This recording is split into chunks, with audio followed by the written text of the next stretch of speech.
Felix.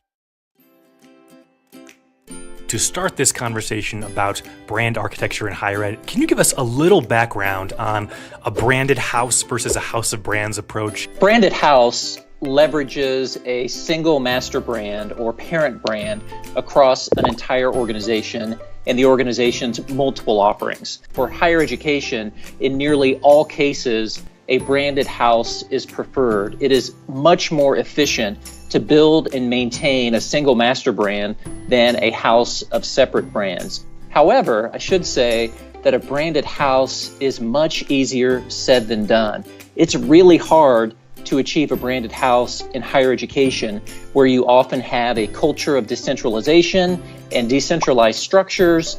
Let's dig into this kind of alternative way that you suggest we might think to look at higher ed brand architecture, more like a city than a corporation.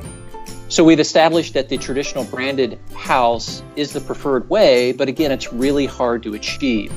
The traditional branded house fails to acknowledge this multidimensional nature of our colleges and universities. I use the term or the phrase a multi-dimensional branded municipality. So rather than looking to define brand architecture based on this spectrum that was created for the corporate sector, I would propose thinking of universities, as you said, as cities. Municipalities, they serve the public, just like our institutions do.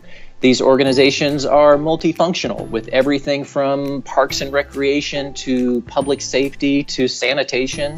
When it comes to brand architecture for higher ed, I don't think we can be confined to just a house, Eric, so we're expanding to a city with this model.